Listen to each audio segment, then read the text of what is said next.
Well, good evening. I'm going to start this one a little bit different. I've been invited over to Willowfields campsite in, well, just the other side of Doncaster, and I'm here with the Bug Out Vehicles crew.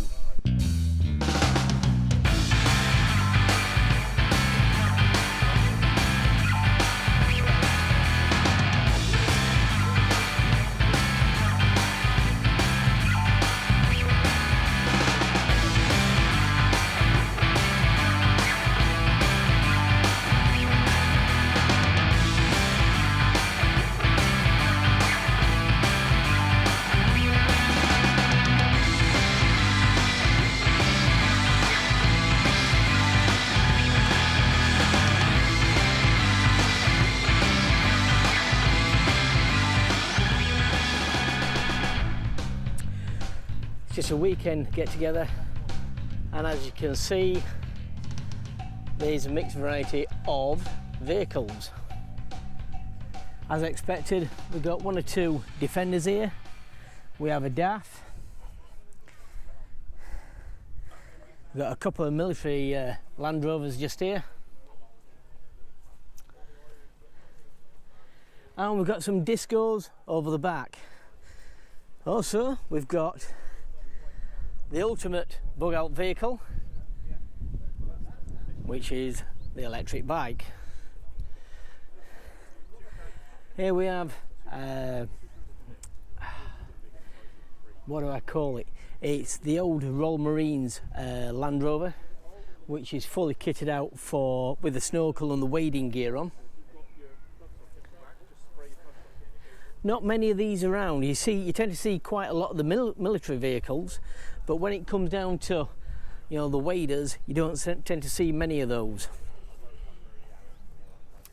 And as you can see, the khaki green seems to be bouncing off everywhere. And of course, any bug out vehicle meet wouldn't be complete without the food.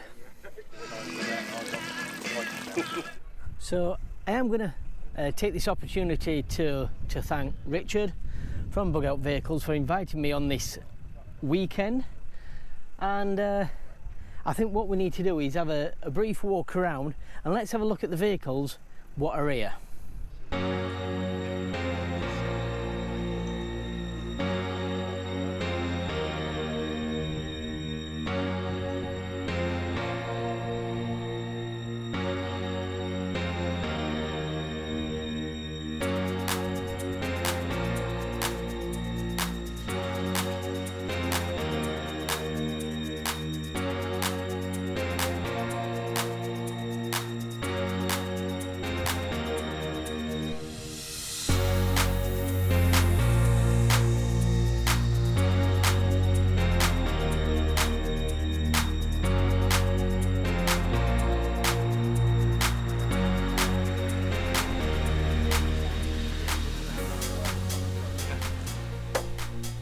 So I think we're going to start off with this 90. Like I say, I know it as a wading vehicle.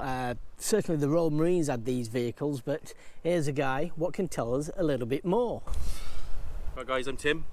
This is my 1999 Defender 90. She is an ex-Royal Marines winter wader, which basically means she can drive in the snow, in the wet and in the water. She can drive off of the boat to the beach. The wading depth is taller than I am tall, so it's 1.9 meters, and she's rated to go through cold weather down to negative 46 degrees.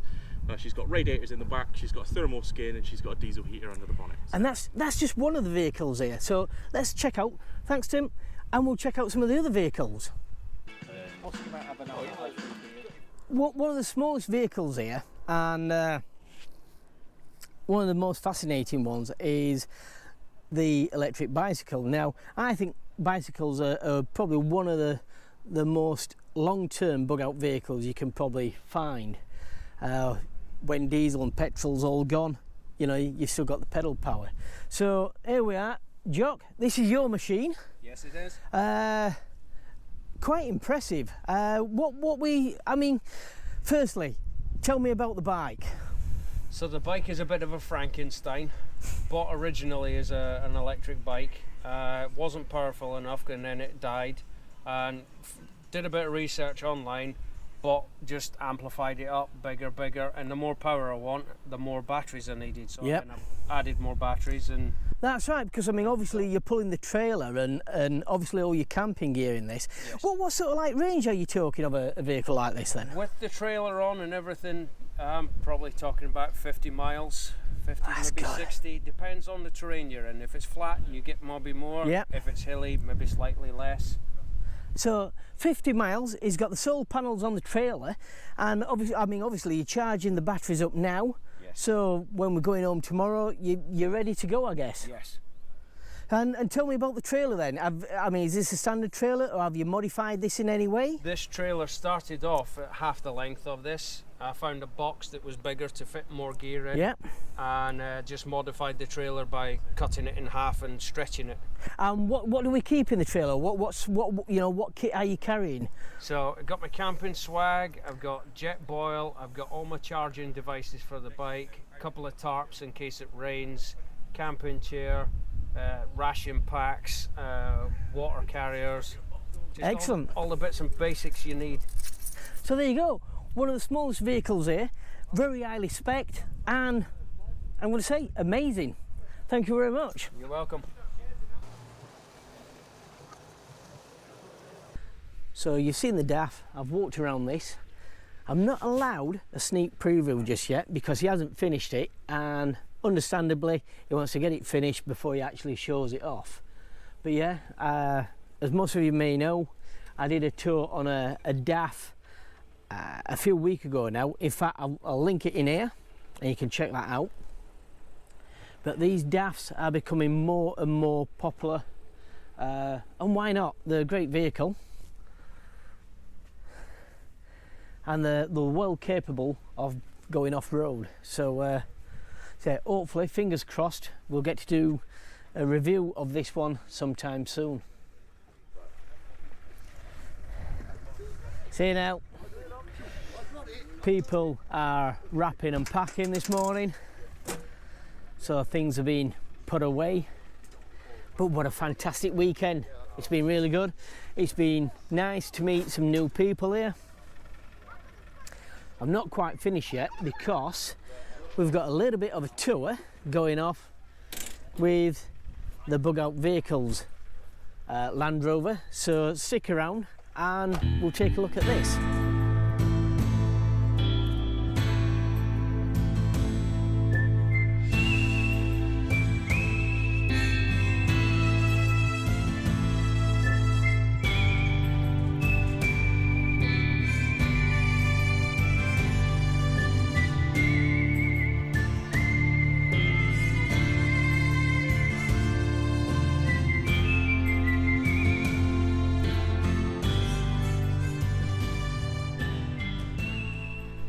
So we've had a great weekend down here, and this is all down to Richard at Bug Out Vehicles. So here he is, the man himself, and I'd just like to say, well, thanks for inviting us down here, and it's been a great weekend. I could see you again. Yeah, likewise. So I'm quite sure a lot of you guys may know Rich, and if not, he's a great guy, and this is his vehicle. So Land Rover Defender, tell me about it. It's a 1987 Marshall's ambulance originally. It's a 127, so 127 inch wheelbase. It's the old one. Originally it was RAF with a V8 manual gearbox, but me being lazy and tight, it's now got a 300 TDI diesel with an automatic gearbox. It's very similar power, well, not similar power, but similar performance because of the torque of the diesel. Military V8s are a bit detuned anyway, and it's gone from around 8 to the gallon to between 20 to 25 to the gallon depending on how I'm driving. So it's a way more usable vehicle. It's a proven base vehicle because it spent 6 months driving around the world, including Australia, so I know it'll perform all right, and I've had this pretty well off-road over the years in its different configurations, so I know it works. And it's a nice mix between the smaller vehicles like your Discoveries, your Defenders, where you're pretty much car camping, and it's not quite as big as your larger trucks like yours. Yeah, It's that kind of, it doesn't do anything overly well, but it does everything. So it's that kind of, it's everything on it's a compromise, but in saying that, it does work. This is more set up for the middle of winter in the woods. Yeah, That's where it excels. How long have you had the vehicle then? Because I know you've had it a while, haven't you now? I can't remember if it's 7 years or 8 years this next 2 weeks. Right, okay. And it's gone 3 or 4 different colours. Yeah. I can't leave anything alone, can I? So it's just constantly evolving. I mean, at the minute we're just getting the engine running right. Once that's done, I've got to get the locking axles on it, so then it will perform well over winter. Because I've got a few little bits and pieces that I want to really push it. Cool. Recently I was off-road and smashed my back doors in. So that's on the list of things to get rid of the back doors totally. Yeah. Have it boxed off, have the spare wheel and the box on the back, and then just have a hatch for the shooting, looking over camp, that kind of thing. And I know recently you've just fitted out the inside again, haven't you? Because I mean, that's done a lot of change. Dane Custom Campers have done a beaut job of this. The idea behind this was, this is always the middle of the base camp whenever we go anywhere, so I wanted everything at the door. So like on this side here, in this hatch is all my cooking gear, because I like to cook on this little workbench here, so I can just quickly get in and out for there, nice and tidied away. On this side here, I've got the 42 litre Snowmaster fridge, which rolls out, nice little lift up. Nice, yeah. That'll go down to minus temperatures, usually sit that around 1 degree, so a nice cold breeze. That locks into place when we're off-road. When we're in camp, I just have it so it opens and shuts. Yeah. A little bit further down, I've got the cassette toilet, because I take my daughter with me. She likes a little bit of privacy. She can't be up the side of a tree as they do these things. Plenty of storage everywhere for all the different bits of kit. It's a U-shaped seating system which turns into a double bed. Not the biggest bed, but for me, I sleep on a diagonal, so it works. Yes, yeah. It's enough. A recent mod that I'm really enjoying is this side window here, which I've ummed and ahed about for years and should have done a long time ago. With a table here with the recovery boards underneath it for if I get stuck. But it's basically, if the weather's really, really crappy, I can do everything inside. But as a rule, it's not always that bad. So this space here is the kitchen and is your kind of living space. That's why we've got your teas, coffees, sugars, all your odds and sods that someone comes over and borrows and things, all to hand, just straight in the door.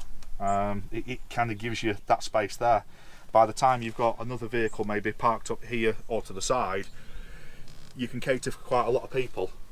Especially if you've got another vehicle with an awning next to it, you've got a lot of dry space. For the night time and stuff, you know, it's got all the lights and things.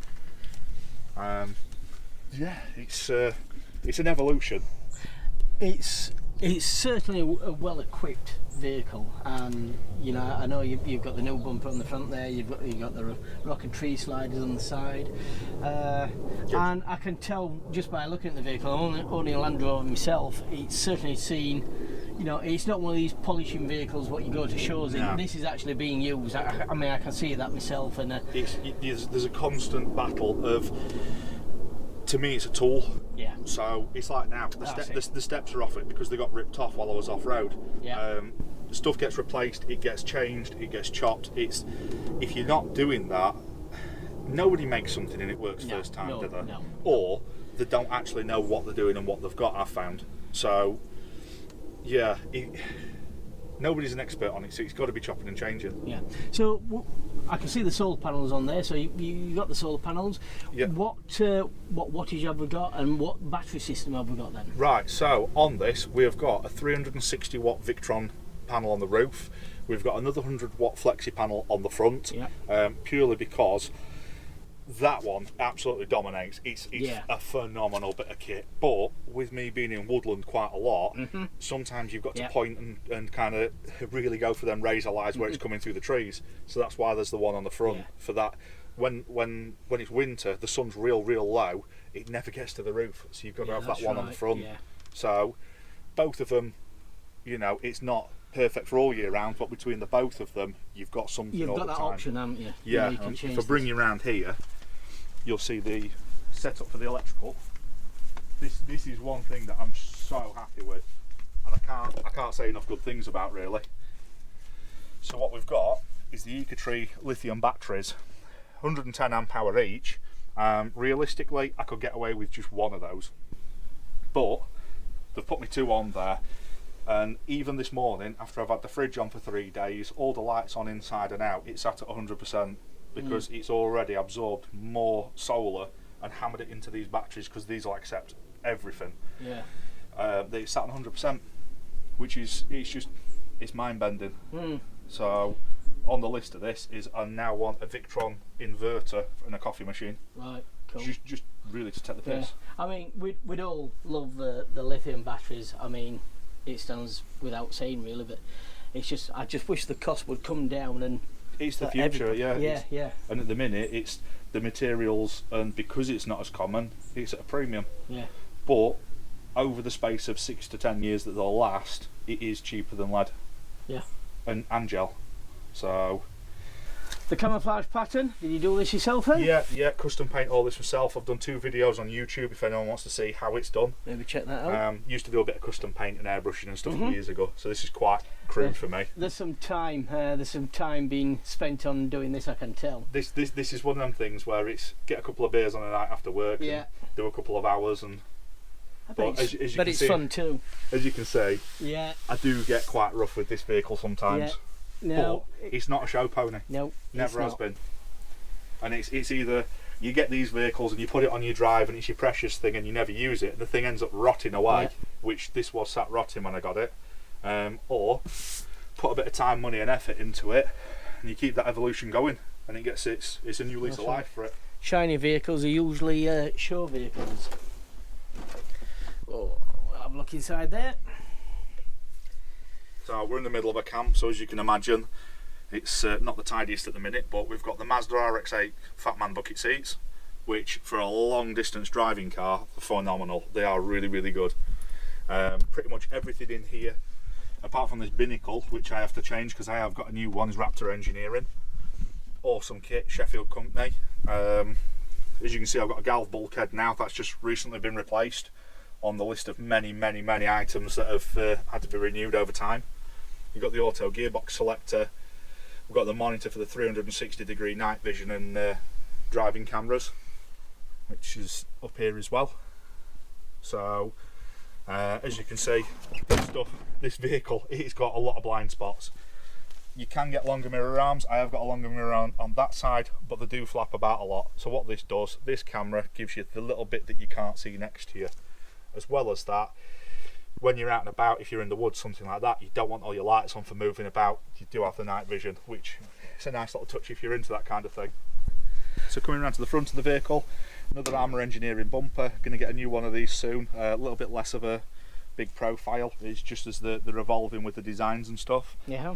We've got the Winch Max. This is the military spec one that they put on the military vehicles with the Armour line rope. So it's not a wire and it's not a synthetic, it's halfway in between. It's more synthetic than anything else, but it's a lot tougher. LED lights all the way across, just because it's the future. And it's just nice to have an old Land Rover with decent lights. It really is. Nice. Yeah, I can see you've done quite a lot of work on this. What's the weight of it then? Right, this is what gets people, because they think it's massive. This weighs the same as a D3. Right. It was, on the last fit out, before I put everything in the back of it, it was at 2.8 tonne.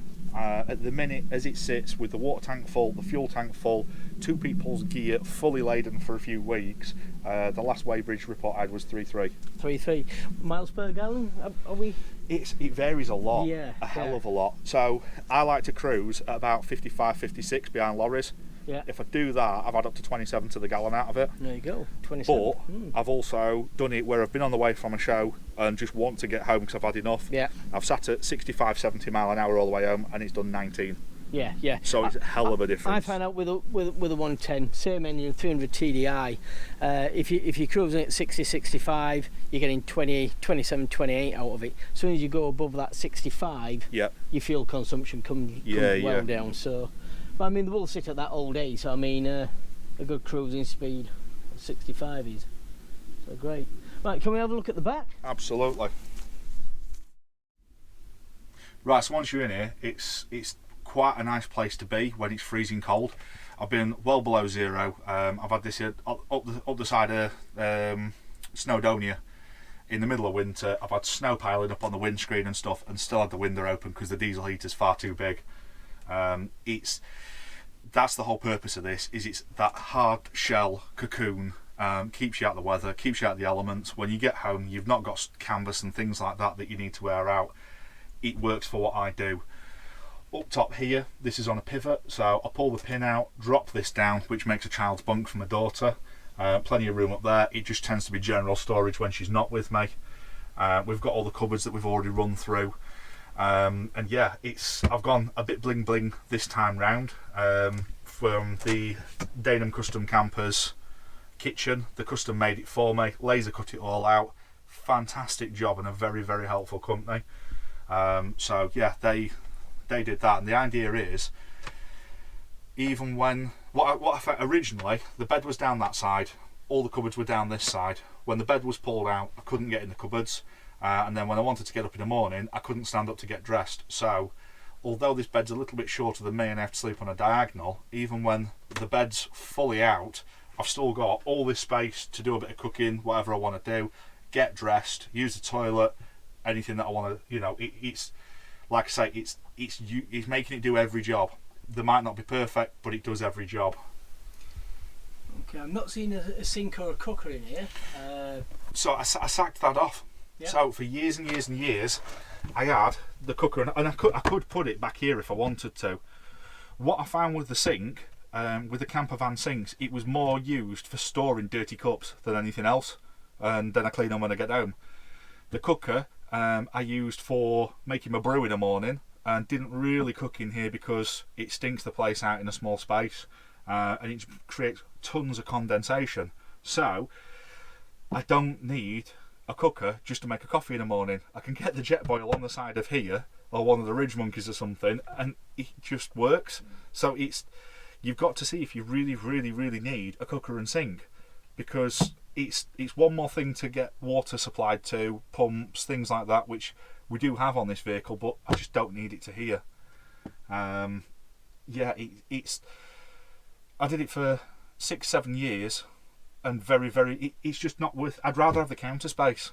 I'd rather be able to put stuff up here, and it works a lot better for it. And between this table that can come all the way around, this drops into down here to make the bed up. Or if you're cooking, you know, you can spin this on every angle. You can be cooking on all angles. Work with a laptop at the seats.